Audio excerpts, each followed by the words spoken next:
morning.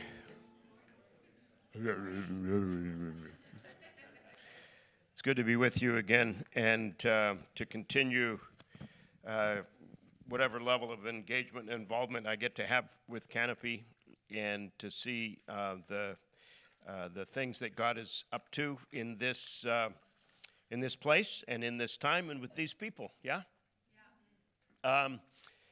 You're in this series that you're calling "Waking Up," appropriate for the beginning of the new year, and to kind of recalibrate and reconsider what God might be up to and what He might be inviting you into. I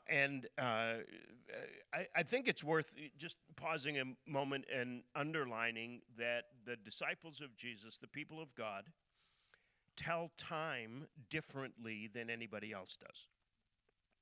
We're aware of the chronological sequence of events, and we can plug ourselves in to the kind of the GPS of the moments that pass.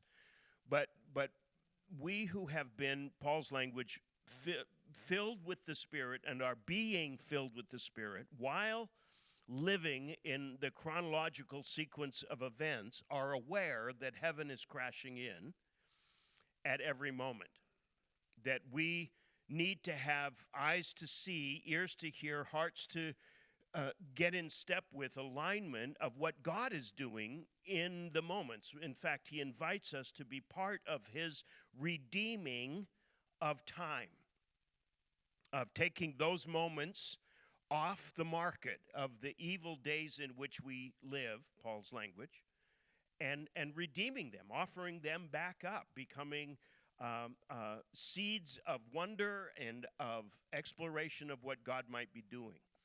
And so it's worthwhile in these moments of waking up, and because that passage in Ephesians 5 that I'm referencing begins with Paul's challenge to his friends at Ephesus: wake up, don't sleepwalk through your life. And so it's worthwhile just saying, what does it look like for us to be aware, to be alert, to be partnering with God as He redeems all things, including time, including our time? I don't want to miss what God is doing in this current moment because I'm pulled out of it by nostalgia of what He did last year or the year before that, or what He might do in the preferred future, or what He's doing somewhere else. God will never meet you in somebody else's life, just yours.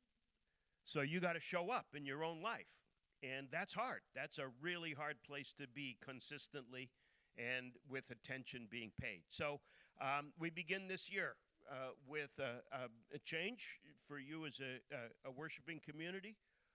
We begin this year with the smoke of tragedy still hanging over the landscape.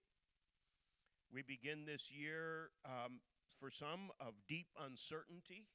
Tomorrow's being Inauguration Day, and many in our community are anxious about that. And many in our community, largely community, are celebrating, finally, a new turn in the future of the country.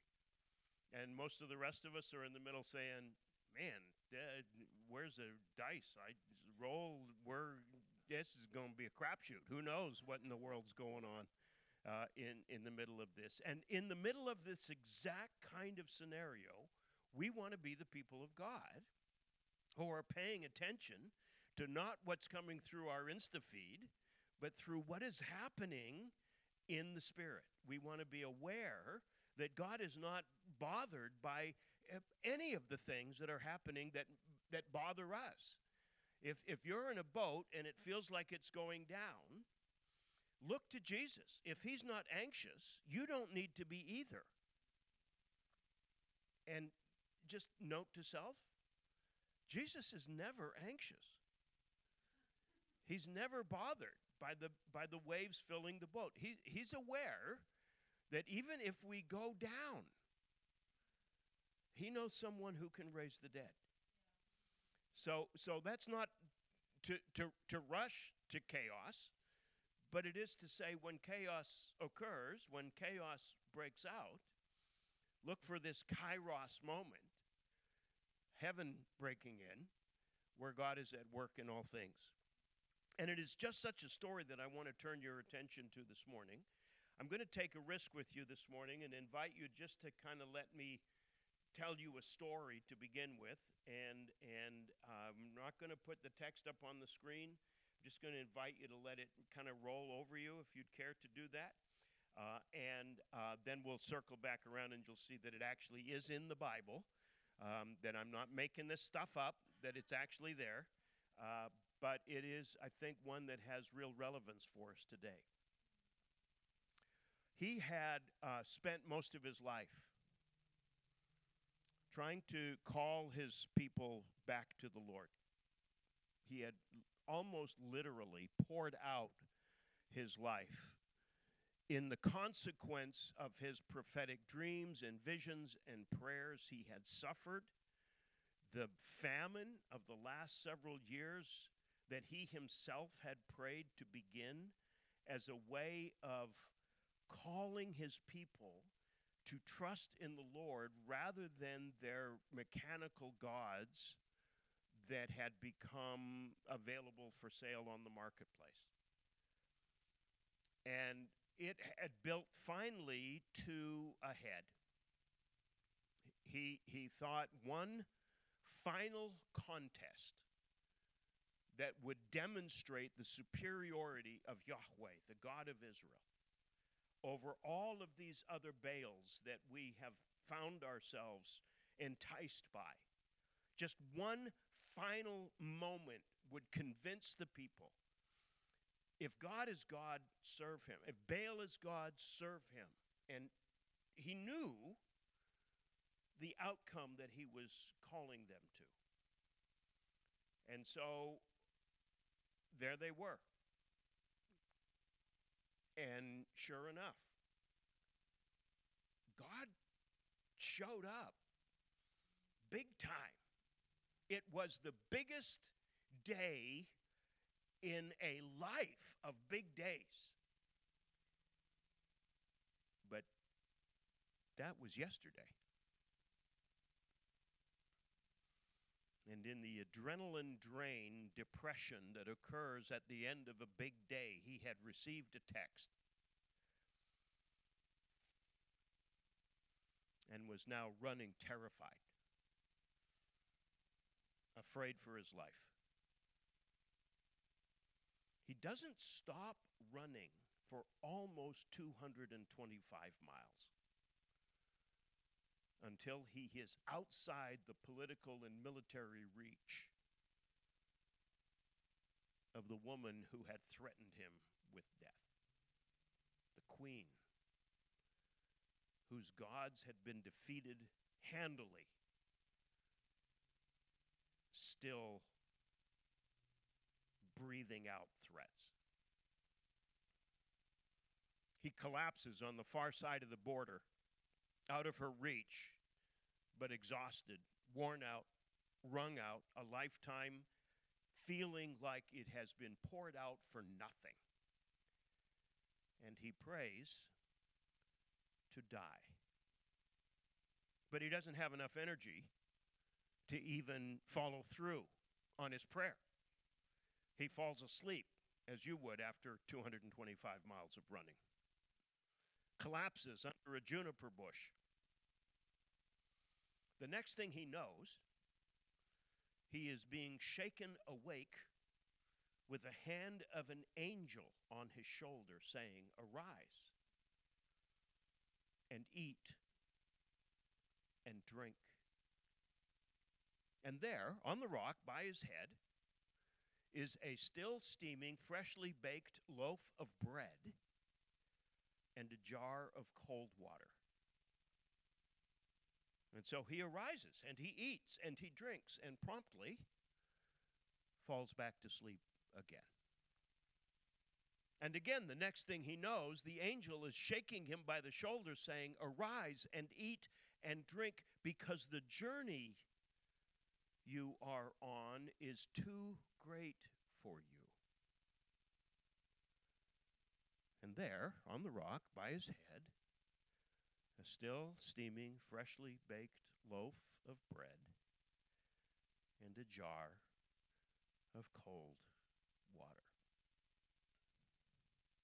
And he arose, and he ate, and he drank, and in the strength of that food went into the desert, the wilderness, 40 days and 40 nights, finally coming to Horeb, the mountain of God, where he hid himself in a cleft of the rock, only to hear a voice that he recognized. "What are you doing here?" came the voice of the Lord. "I have been very zealous for the Lord of hosts. They have killed all your prophets, and now they're trying to kill me." The Lord said, "Go out and stand on the edge of the mountain, for the Lord is passing by." Sure enough, he got out and he stood on the edge of the cliff and watched as the wind began to build and the sound filled the canyons. And the rocks were blown in front of the force, this gale force wind. But the Lord was not in the wind. And then it began to die down, and as it did, the ground under his feet began to shake. But the Lord was not in the earthquake. And then, fire falling from the sky. But this time, the Lord was not in the fire.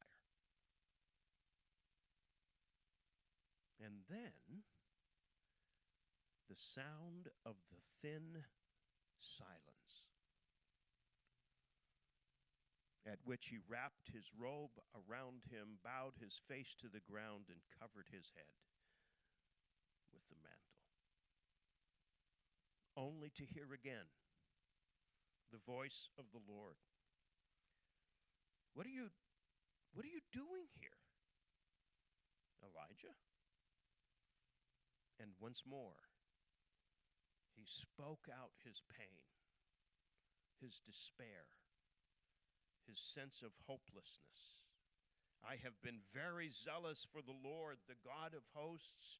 The sons of Israel have forsaken your covenant. They've killed your prophets. They've torn down your altars.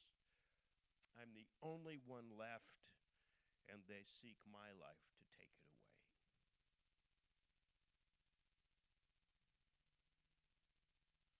Ever felt like that? You've devoted your life to something, and you feel like in some ways the ground has just sucked up everything you've poured out on it with no outcome. This, of course, is the story of Elijah from 1 Kings chapter 19, if you'd care to follow along at home. He has been in the echo of this big day, which you recognize is the day on which he finally puts the prophets of Baal to the test, determined to prove once and for all that Yahweh, the God of Israel, was the only one worth worshiping, worth following. You remember the contest on Mount Carmel, where they are each provided an altar with a bull on it, and whoever can make the fire fall from the heavens, that one is God. Baal, you remember, is the god of wind, waves, weather. So he ought to at least be able to bring some fire. But, of course, the prophets of Baal, 400 and some odd of them, are unable to stir their God. And And Elijah's just talking smack on the side of the road. He's just saying, maybe he's gone to the bathroom. Call waiting? Have you tried his other number? Anybody got a cell that you can call? He's just ripping them, right? And of course, nothing's happening. They're starting to get desperate, slashing themselves as a way of attending to their God. Your God will constantly demand more and more of you, with less and less result, unless it's the Yahweh, the God who spoke the universe into being. And then finally, about 3 o'clock in the afternoon, he had to get home for dinner, so he said, just clear the decks. Now stand back. And notice what he does to prepare for this contest. He takes and fills 12 bucketfuls of liquid gold in a time of drought, water. One for each of the 12 tribes of Israel, and pours them over the sacrifice. It fills up and overflows the trough that they have dug around the altar on which the sacrifice is laid. And then he just stands back and says something like, "Go God." And fire falls from the sky and consumes the sacrifice, and consumes the wood of the sacrifice, and consumes the stones on which the sacrifice is laid, and licks up all the water, just proving, sincerely demonstrating in a clear and unequivocal argument, this is a checkmate. And the prophets of Baal at the end of that day have been pink-slipped with the end of the sword.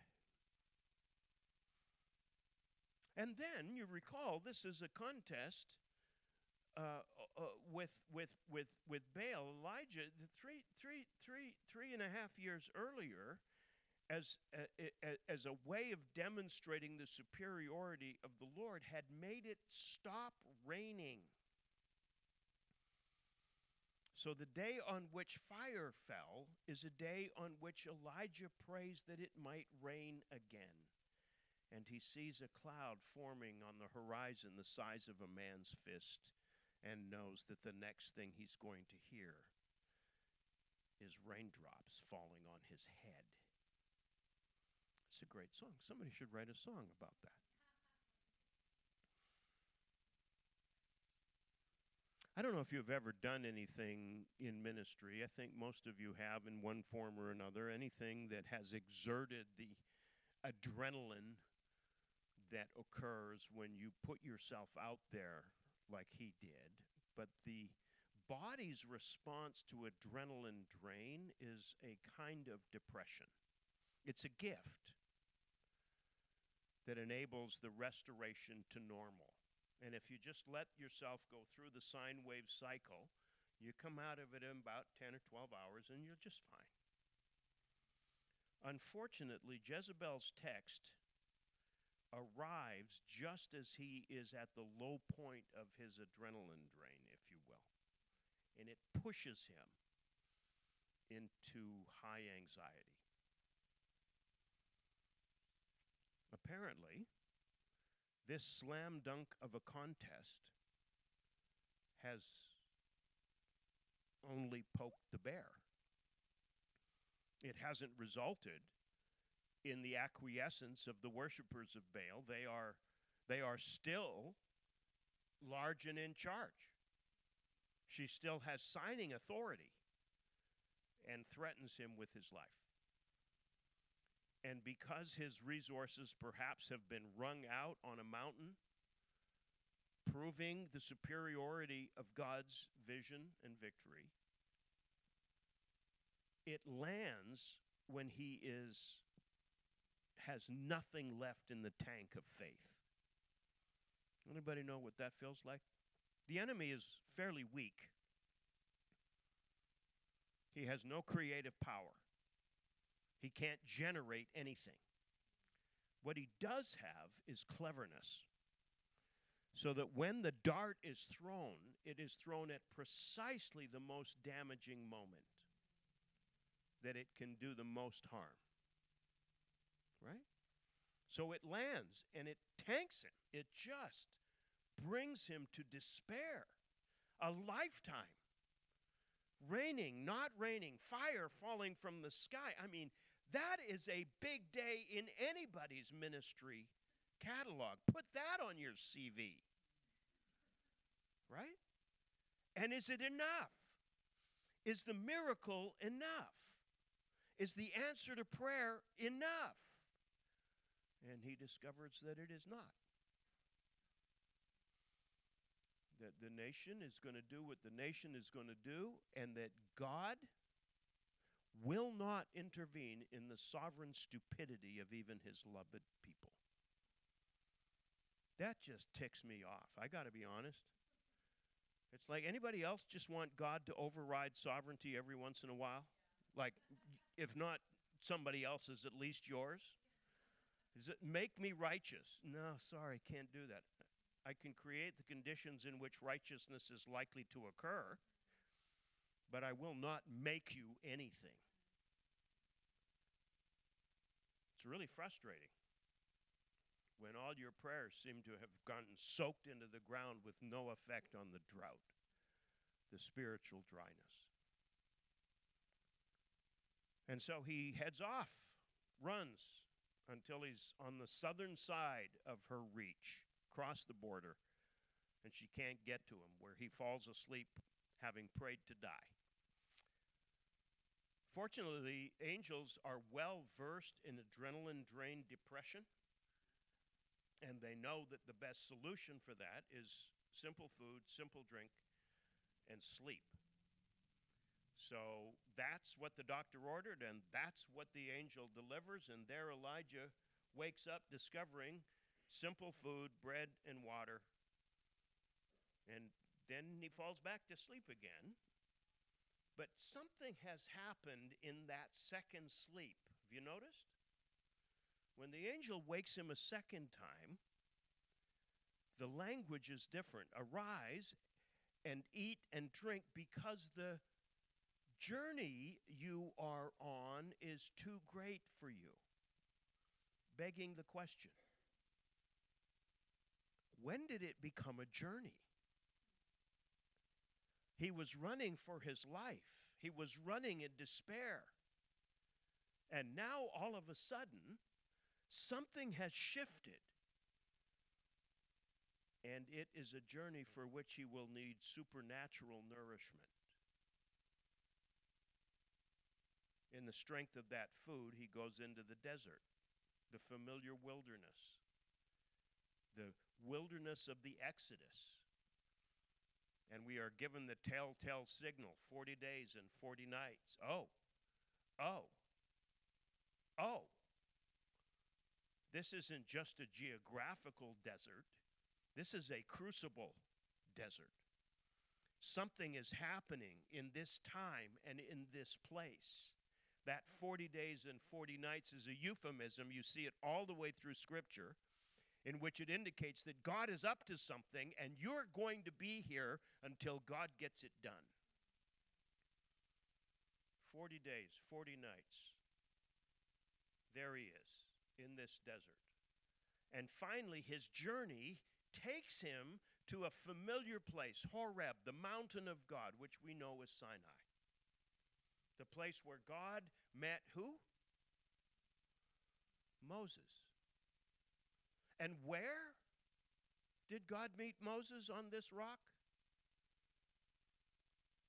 In the cleft of the rock. A direct quote from Exodus 33, where Moses, having prayed to see God's glory, is placed by God in the cleft of the rock, covered with his hand, so that when God passes by and removes his hand, Moses can see where God was. So where is Elijah? He has found Moses' cave, and he has hid himself in Moses' cave, which is why the tonality of the question from the Lord becomes interesting. What are you doing here? You're not Moses, and this isn't your cave. What are you doing here? And Elijah, so stuck in his despair, can just spit out his resentment, his sense of futility, his sense of, I tried my damnedest and it's not enough. Anybody prayed that kind of prayer? I've been so zealous for the Lord. Where the hell are you? I choose that word very carefully. What are you doing? I kept my side of the bargain. He'll never let you down? Really? Tell that to the guy who's bouncing off the floor.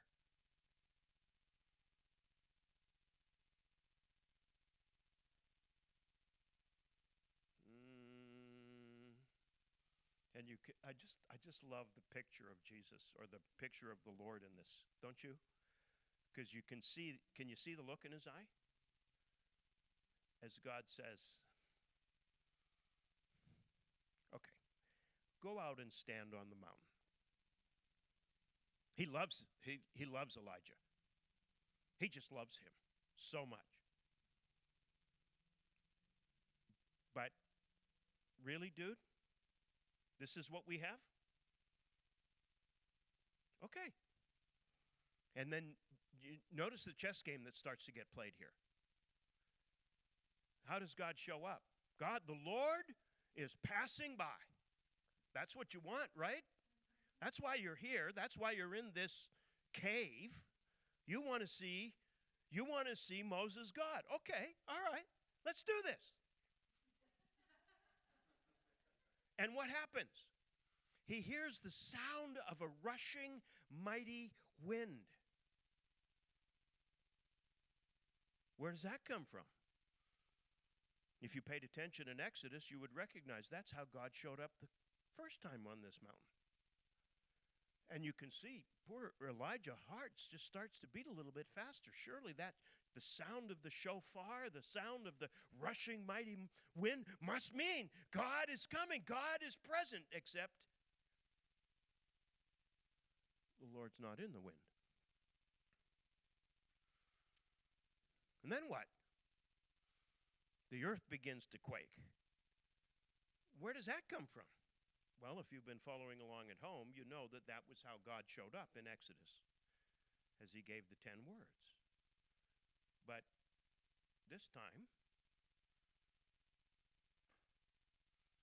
the Lord's not in the earthquake. And then you start to see the twinkle in the Lord's eye, don't you? As fire starts to fall. It's like, I can do this anytime I want.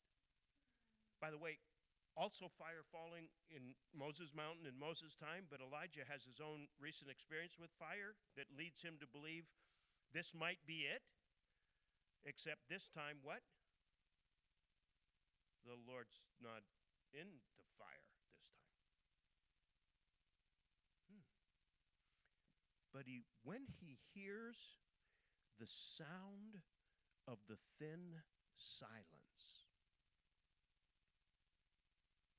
he covers his head and bows down. And here's the question again. Now, what are you doing here? I'm going to suggest that this is a prayer of a nostalgia for Elijah. He wants God to do again what God has done before. For Moses, for him. And what is God doing in response to his prayer for do it again? Can I suggest to you that he's inviting him to a new intimacy? that is not about the big and the dramatic and the powerful signs, but is about shared silence,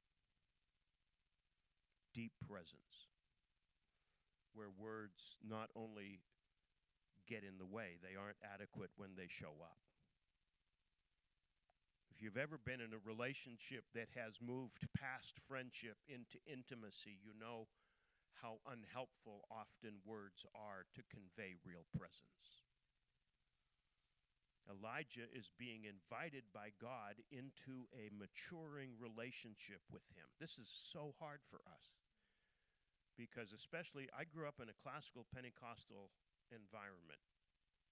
I know about words from the Lord. I know about words. I know about words. And we make those things, including the signs and the wonders and the miracles, we make those the apex of hearing from God. I have come to discover in the last 20 years or so that the more mature you are, the less you need to hear God's voice. He's trusting you with silence. He's trusting you to walk by faith, whether you hear from him or not. He's trusting you to know that he is with you, whether you hear from him or not. Because when your heart is tuned to silence, you can hear the silence as God's voice. Please notice, the text does not indicate that God filled the silence with the next question. It's that the silence was God's voice.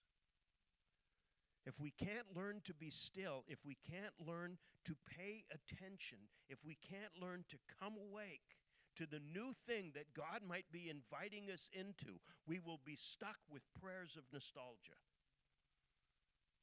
C.S. Lewis said, the prayer that God hates to answer is encore. Do it again. Do again what you did before. And why? Because God is a creator. He has brand new ways of being known, brand new ways of being experienced, brand new ways of revealing himself. And we just want him to do again what he did yesterday.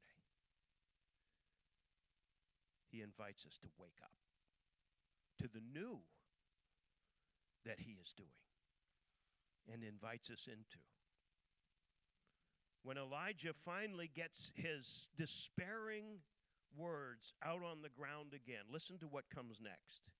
Go, return on your way to the wilderness of Damascus, and when you have arrived, you shall anoint Hazael king over Aram, and Jehu the son of Nimshi anoint king over Israel, and Elisha the son of Shaphat you shall anoint as prophet in your place.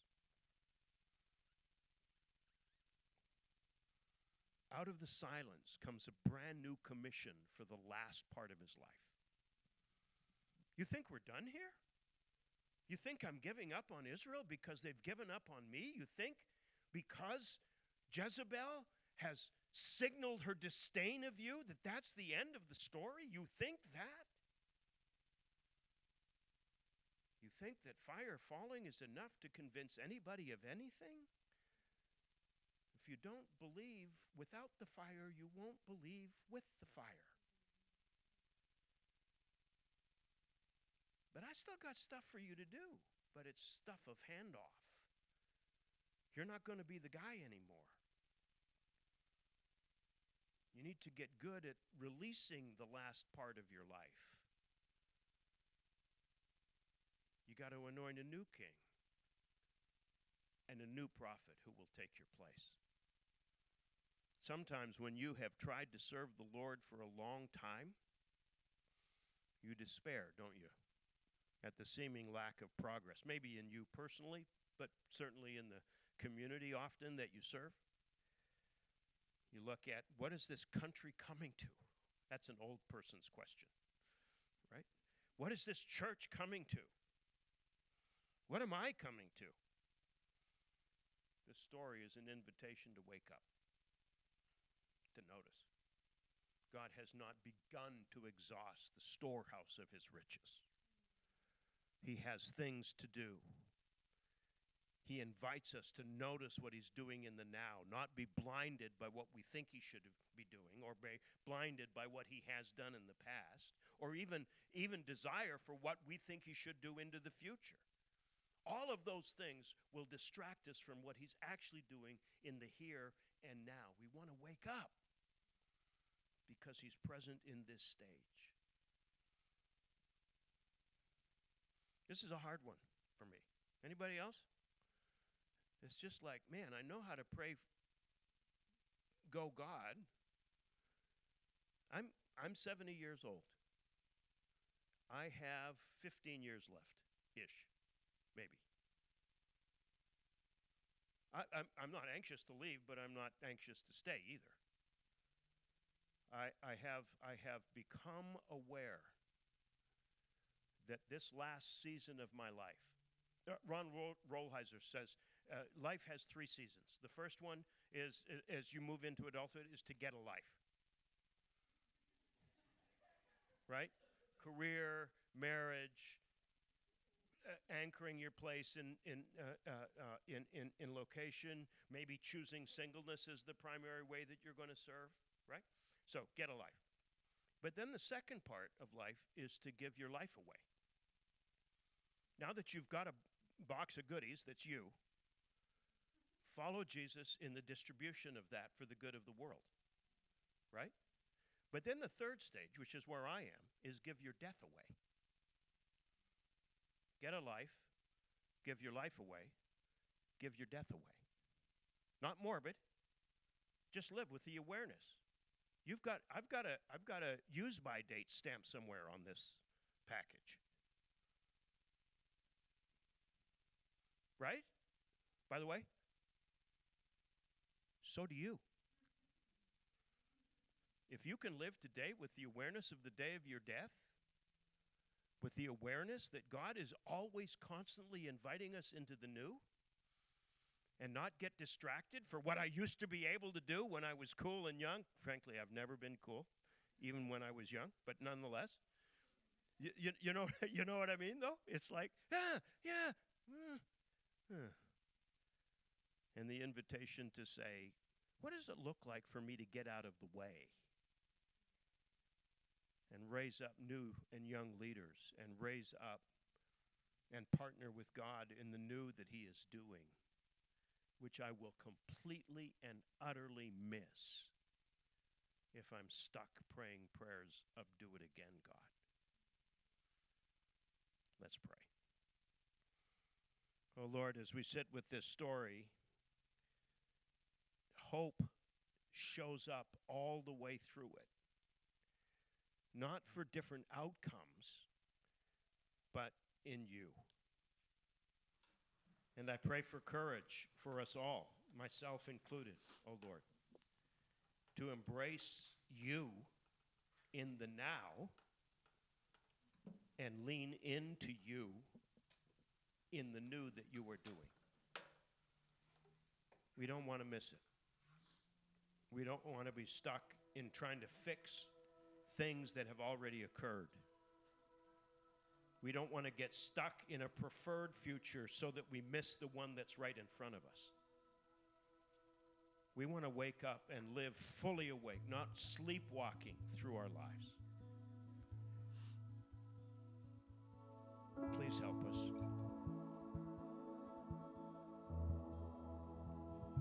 Please help us. Let us hear your voice and answer as honestly as we can as you ask us, what are you doing here? What are you doing here?